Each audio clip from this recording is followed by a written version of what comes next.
segment. Winston Cup cars qualified, then clashed. ARCA cars, a few of them crashed. Winners celebrating, losers cogitating on NASCAR Today.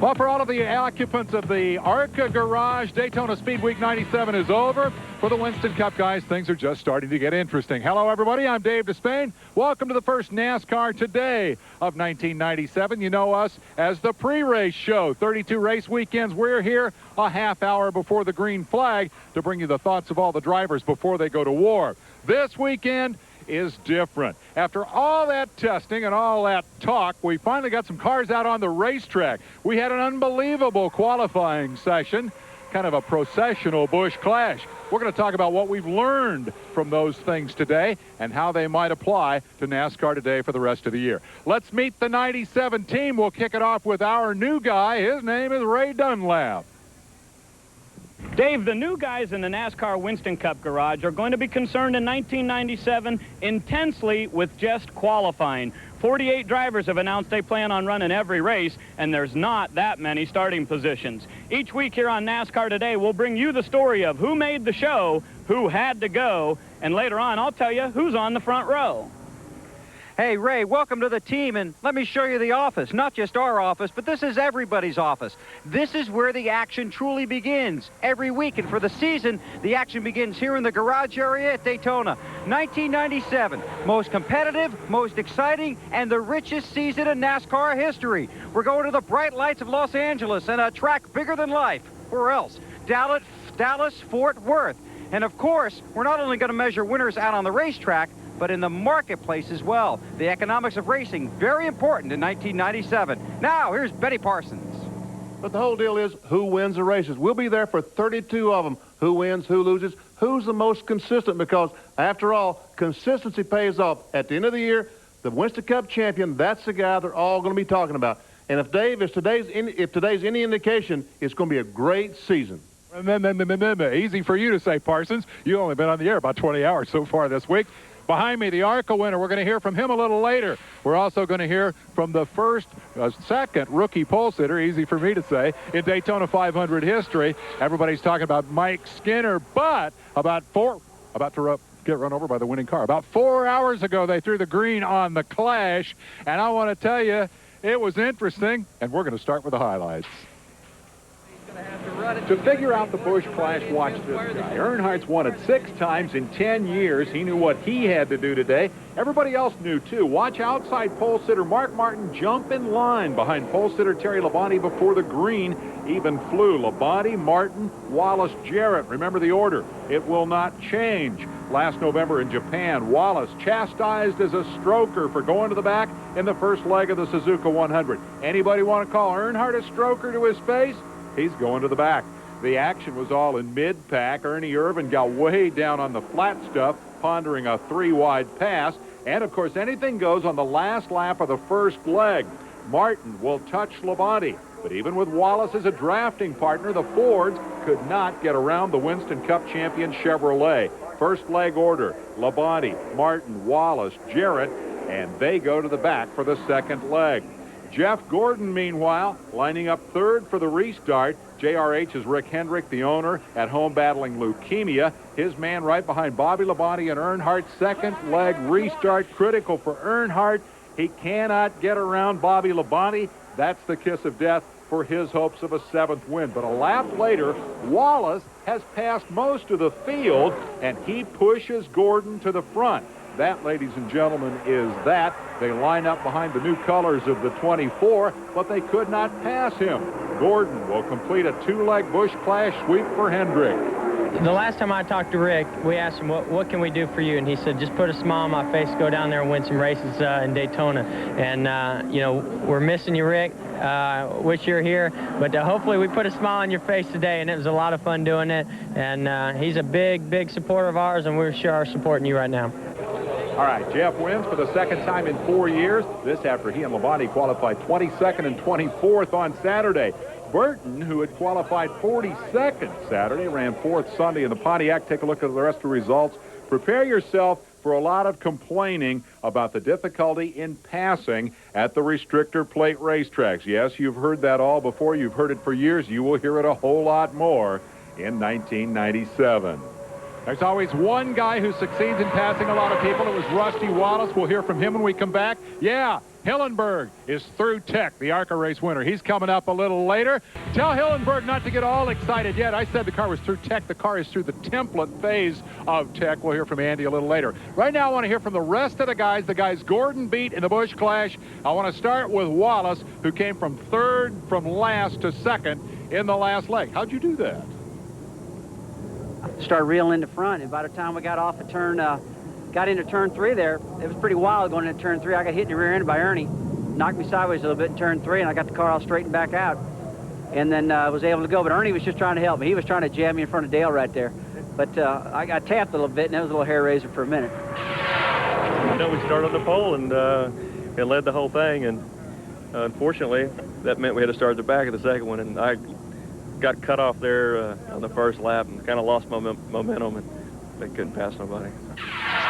I'm thrilled to death with the way the car performed in the second segment. We passed a lot of good cars that, you know, I didn't think we could pass. So if it had been 500 miles or 125 miles, we would have had something, you know, to work with there. If I would have had enough car to push Dale, I think I could have helped him, but that last 2 laps, the cars behind me had been dicing, and they fell back, and I really needed somebody to push me, so I couldn't help him.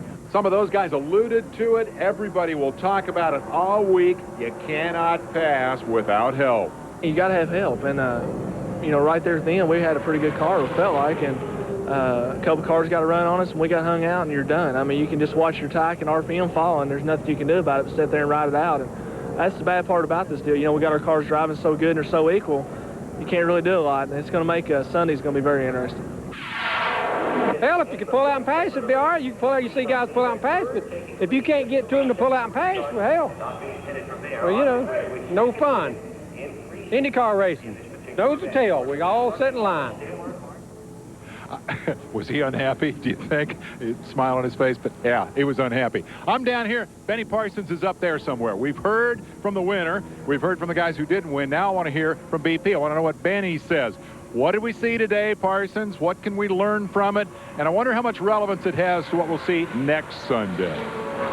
Dave, the guys are exactly right. Very little passing. You know, as a matter of fact, they just couldn't close up. They could not get up and bump draft what, you know, Dale Jarrett got in front of Dale Earnhardt last year when they bump drafted by. We didn't see that today. The car just could not close up. We did see some passing. Mark Martin passed some cars, but really and truly, very, very little passing.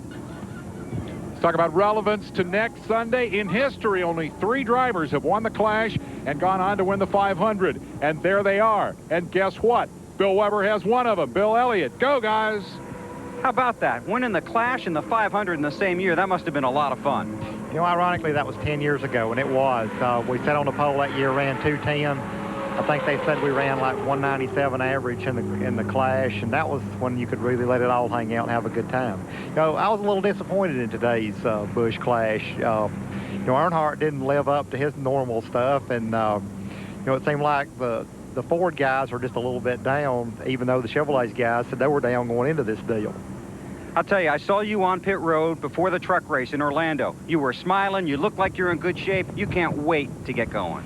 Well, I was a little disappointed when we got down here, you know, just from the simple standpoint, we ran pretty well at Talladega, and I thought we would be better than what we were down here. We still didn't end up bad. We were 16th quickest overall yesterday, and I was very pleased with that. We ran better than we ran a year ago, and anytime we go to these places, we can improve on a year ago. Even though we did end up 16th, I felt like we're gaining on the whole situation. You know, McDonald's is back. They're a great sponsor. They've been excellent to me at this point in time. And, you know, right now we're just trying to press ahead. Everybody's doing an excellent job back in the shop. You know, we've got a good team put together right here, a lot of good guys. And I feel good about the season coming up. Okay, and he's got a week to work on that car and the car he owns with Ron Barfield. Finished second in the ARCA race on Sunday.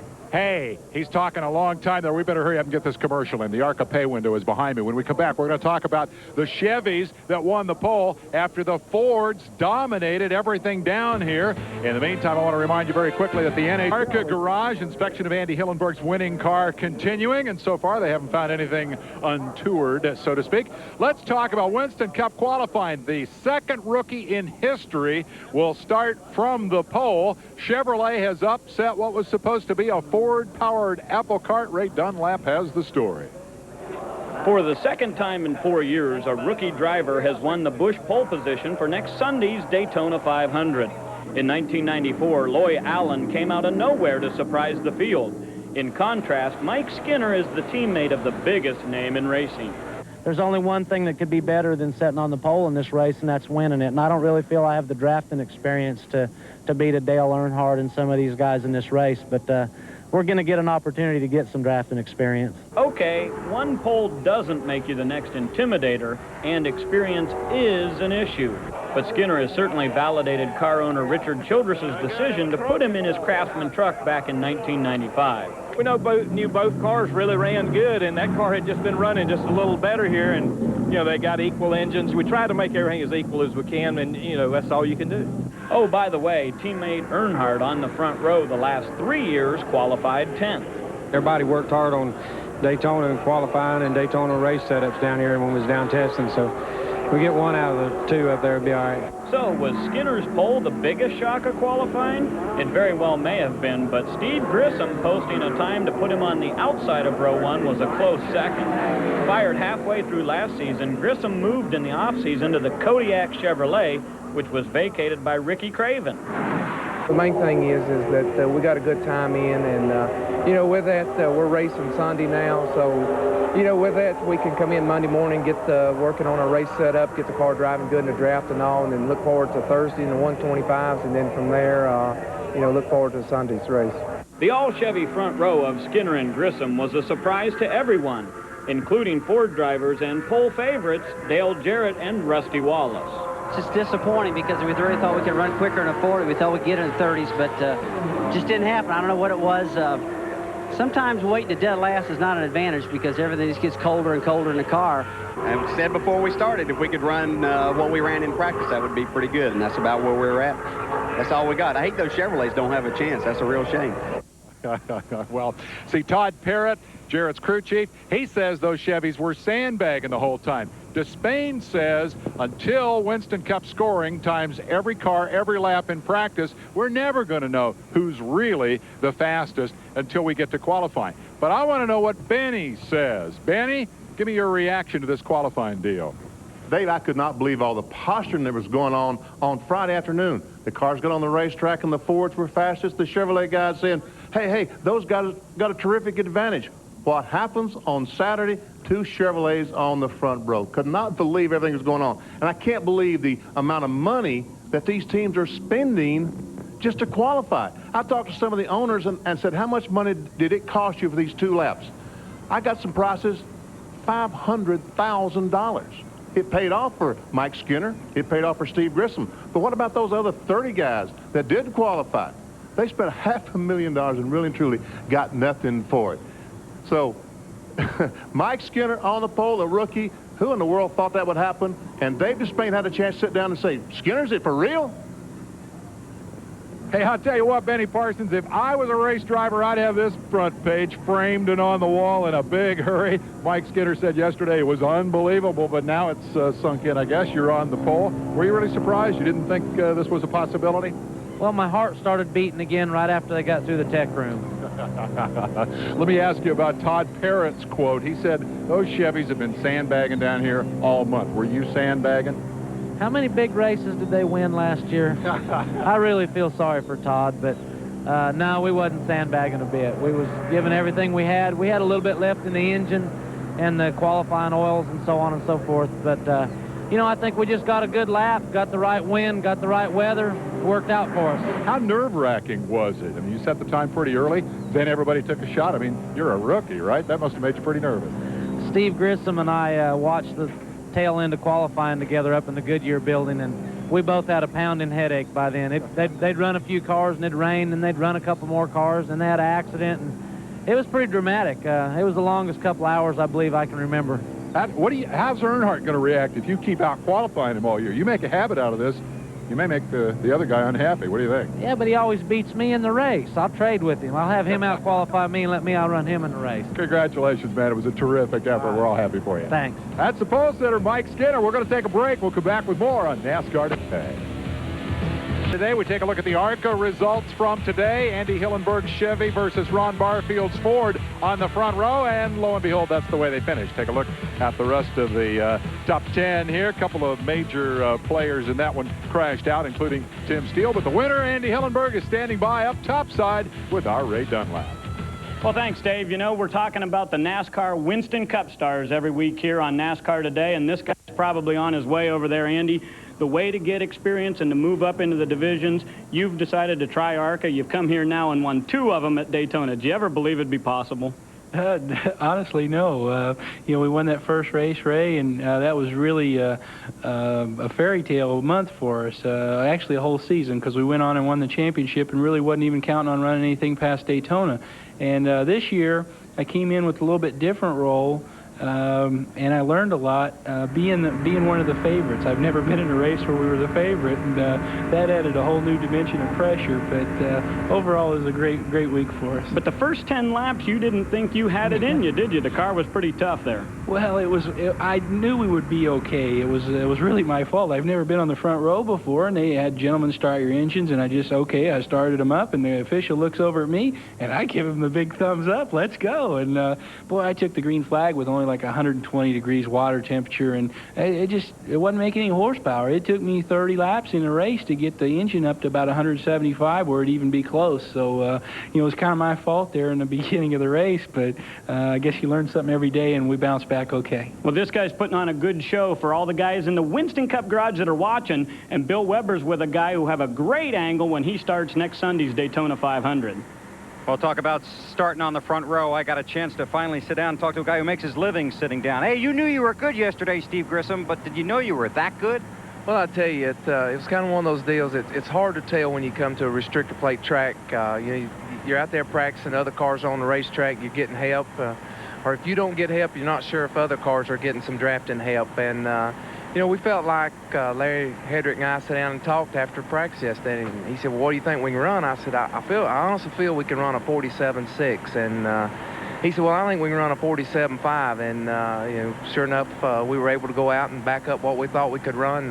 You know, didn't have any idea whether it would be good enough for the front row, the pole, or fifth, or what. But we felt like we could get in a good time.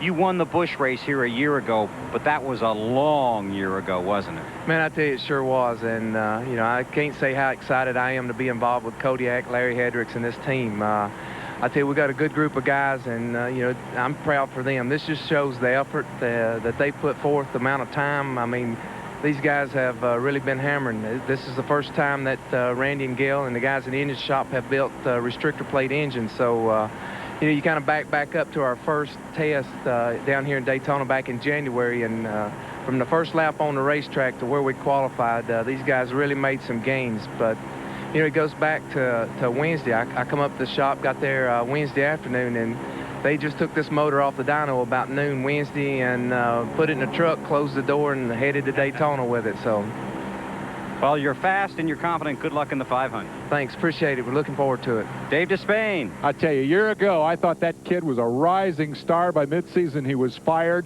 Now he's back. He's a rising star again. Front row for the 500. That, boys and girls, is called perseverance. Let's get in a quick break here. Remind you that ESPN News is up and running. They're your 24-hour sports authority, and you want to check them out along with the classic and the news. Got everything you need to know about the world of sports. We'll be right back to wrap it up.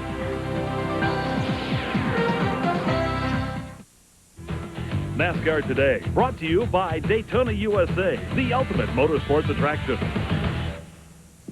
We're back. We got such great views of Daytona International Speedway from the Bud 1 airship high overhead, and you'll be seeing those throughout our run-up to the 500. We're going to take you all the way up virtually to green flag time. I want to hear from Kenny Schrader real quick, figure out just exactly what his connection is to that ARCA car that won today, if any. Anyway, let's get the story from Bill Weber. Okay, and I'm with Ken Schrader. Let's talk about ARCA first. Now, do you own the 52 car? Do you not? You probably want back after what Bill Barrett did today. What a job. Bill Barrett did a real good job. You know, he'd run Michigan one time in an ASA race, and his first time down here with a heavy car on a bigger track. And, man, I tell you what, you couldn't ask for no better. One piece, 4th place, had a shot, and wound up good. Okay, how about the Skull Bandit? Skull Bandit's going to re-qualify tomorrow. We dropped a little bit of speed from when we qualified, and we think we know why, and we just don't have a time that's comfortable to fall back on in case you'd have trouble in the 125s. And I haven't been 29th in points for a while. I mean, we were pretty mad when we were 12th last year, so we got to get that speed up there so we don't have to worry about it. You're not going to tell me what went wrong, are you? Yeah, that NASCAR inspection room. Oh, yeah, the room of doom, Dave. The doom room. All right, the ARCA garage is over there. And there's the Winston Cup garage. That is the focus from now on. And I guarantee you this, what happens the rest of the week is going to be very different from the last 48 hours. Pole and Clash weekend is about speed and little else. A long run is 10 laps. Race day, 500 miles, another issue altogether. You've heard the fuss about springs and shocks. Doesn't do diddly for you next week. Nobody takes a qualifying setup to the Daytona 500. When the garage opens tomorrow morning, every team will be working on one thing, race setup. Yeah, Mike Skinner has shocked the racing world with a pole he'll sit on for a week. Outside pole sitter Steve Grissom thrilled to have locked in a starting spot. They'll look ahead to next Sunday. Flash winner Jeff Gordon has a big check, but he and everybody else outside row 1 face a hard Daytona 500 reality. To win it, you gotta be in it. For them, the big day is Thursday, not Sunday. The next 30 of those precious starting spots depend on the Gatorade Twin 125 qualifying races, in which a great many things can go wrong. Ultimately, through time trials, Twin 125s, and provisionals, 42 drivers and teams will make the cut. That's Daytona. The only race of the year that happens this way. No other race means as much as this one. That's our beat for the week to come. I think we have the best bunch in the business to cover it. Here's the schedule starting tomorrow. I'd do this. Get up early in the morning for the rest of Speed Week. Turn on the deuce. Just leave it there until Jenkins or Punch or somebody tells you to go over to ESPN Classic. Do that. You won't miss a thing. And with that, hey, we're back on the air. NASCAR Today 97. I'm excited. I love it. We're going to see you next Sunday morning before the 500. Thank you, Parsons. Thank you, Dunlap. And thank you, Weber. A surprising weekend here. Don't forget, the big prize gets paid off next Sunday afternoon when they run the Daytona 500. ESPN is the worldwide leader of sports, and they have just brought you our television program. I'm Dave Despain saying thanks for watching it. See ya.